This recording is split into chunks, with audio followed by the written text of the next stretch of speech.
You know what's better than one baby? Well, two babies. What about three babies? Okay, it's not always better, but in terms of cuteness, I would argue that it stacks. So why are babies so adorable? Why does this overload of adorableness exist? And is it intentional? Let's ask science. First, let's start with some basics. Cute things trigger a nurturing response in us. That's pretty universal. It's why we like cute puppies and bunnies and little kids and even cute cartoon characters. We want to take care of them.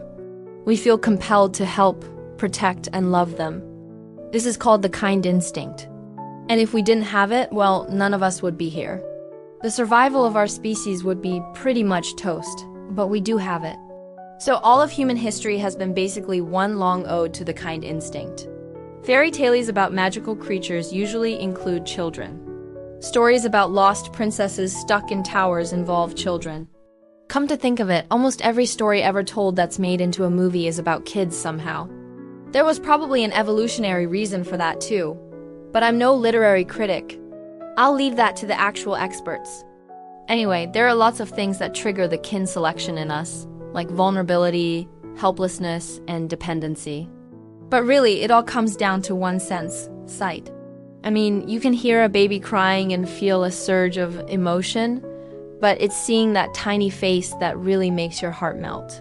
When we look at a baby, specifically a human baby, we see big eyes, a small nose, a rounded head, chubby cheeks, no teeth.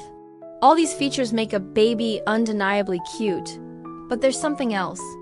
There's something extra special about looking at a group of babies together. How many babies can fit into one stroller? 3. Okay, maybe it's just me, I don't know, I never counted. I guess it depends on the size of the stroller. But most strollers can hold at least 2 babies. And when you see a double stroller or a triple stroller out in public, you might notice something. They're usually twins or triplets. Now, I'm sure that you already have a theory on this. Maybe you think that people who have twins or triplets are just trying to double or triple up on the cuteness. Or maybe you think that seeing multiples triggers some sort of built-in protective response in you because of how vulnerable they seem. Those are both good theories. But the truth is, according to science, it's something else entirely. Now, stick with me here. This is gonna sound weird. The real reason babies are so cute is because they look kind of monkey-ish. Yeah, you heard me right. Babies are so cute because they resemble apes, which means that when we look at a baby, we're actually looking at a primate. There are lots of animals that are furry and have big eyes and small noses and a chubby appearance, like babies. Teddy bears, cartoon characters, Hello Kitty, for example. Basically, anything that's considered cute fits into this category, along with other things that aren't necessarily considered cute, like monkeys. Humans and other primates share about 98% of the same DNA. We're closely related. And this relates back to our ancient ancestors. Back in the old world, where humans evolved, there were plenty of great apes around. Chimpanzees, bonobos, gorillas, orangutans. All of these animals were around during the Pleistocene epoch from about 2.6 million to 11,700 years ago. Humans appeared around 300,000 years ago, somewhere in there. And from the start, we looked a lot like them. Our brains were much smaller than today. Our faces were flatter, and overall we were pretty ape-like ourselves. So the human infant must have looked a lot like a small chimpanzee, which meant that when our hominid relatives came across a baby chimp, they may have thought it was their own offspring. And this isn't far-fetched. In fact, this is likely part of the reason that early humans took chimps under their wing, so to speak. Scientists believe that early humans used tools and hunted, which meant that they had free hands to carry around and take care of infants. It's hypothesized that they may have taken care of baby chimps and other hominids as well. Taking care of another animal's offspring isn't exactly intuitive, but humans did it anyway, and we still do, to an extent. You only have to look at all the primates we have living in zoos or research facilities. But eventually, humans split off from other great apes, and we evolved differently. We developed bigger brains, bigger noses, bigger everything, really. But there was one thing that remained, our affinity for all things cute. The reason for this goes back to that whole monkey business. It's called neoteny, and it's basically the tendency for humans to prefer juvenile traits in other animals. That's why baby animals are so darn cute. They look like babies because they are babies. But neoteny also explains why we find adult chimps less appealing than, say, a toddler or even a teddy bear. If a chimp looks like a baby, then we naturally gravitate towards it because of our innate desire to take care of babies. And this is true for a lot of animals. Look at dogs. Most people will choose a puppy over an adult dog simply because the puppy is cuter. But this is where things get interesting. We don't really like cute things that look like deformed adults, like a short, fat, furry mouse, for example. If a mouse looks like an adult mouse, we won't find it as cute. But if it looks like a baby mouse, we will. And this gets back to those big eyes, chubby cheeks, and rounded heads. All of these features are signs of youthfulness. These are all traits that are present in the first stages of development and absent in adulthood.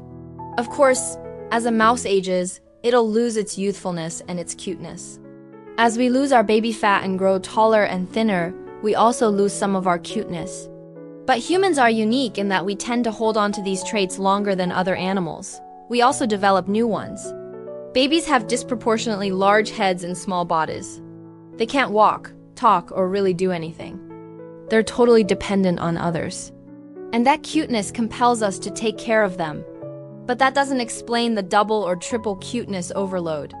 If we like babies because they look like monkeys, we should like groups of babies even more because they look even more monkey-ish, right? Well, yes, but there's another factor at play. Let's call it the bobber effect. Have you ever seen multiple babies next to each other? You know, like in a baby carrier or in a bassinet. Their features kind of blend together. This is called the bobber effect, named after the Bobber series of children's books. In these books, there's a family of elephants with a distinctive look. The father has big ears and the mother has smaller ears, but the babies have no ears. They're just these like little blobs. And this lack of distinct features means that they sort of all run together. It's hard to tell one from the other. This is obviously an extreme version of what we see in real life. Human babies have ears and noses and mouths. They're not just little blobs. But the same principle applies. In general, the more babies you have next to each other, the more their features begin to blend together. Take a look at these photos. Here's one baby, here are two babies, and here are three babies. Do you see what happened? Their eyes, their noses, their mouths, it all starts to run together. You can't tell one from the other. They all have a similar shade of skin, a similar shade of hair. They look alike. And this lack of individuality triggers our kin selection response. We feel compelled to protect and care for them because they look so helpless, so vulnerable. And this is something that we've known for a while. We've just recently learned that it has to do with how our brain processes visual information. Basically, when you look at a group of babies, your brain tries to figure out how many babies you're actually looking at. It's a process called figure ground segregation. Your brain takes in all the colors and shapes and sizes in the visual field and figures out how many individual things are there. But this doesn't work as well with babies. Because of the Barber effect, our brain struggles to tell them apart. And this struggle activates areas of the brain that are associated with processing emotions. And the emotion that we end up feeling is overwhelming. You could look at a single baby and feel happy. But when you see 3 or more babies next to each other, you feel an intense wave of happiness, maybe even a little bit of panic. You feel like you have to do something. And this is the power of the triple. This is probably why parents of multiples are often exhausted. It's not that they have more babies to take care of. It's that they activate more of our brain's emotional centers. And this is also why we might feel less inclined to take care of a baby that looks older. An older baby or toddler has distinct features. They look like an individual. So our brain doesn't go into overdrive when we look at them. And this is probably for the best. Imagine what would happen if our brain reacted to every toddler or teenager the way it reacts to a baby. We couldn't function. So maybe there is such a thing as too much cuteness. I'm from Short Topics. Thanks for watching till the end, and I'll see you in the next video.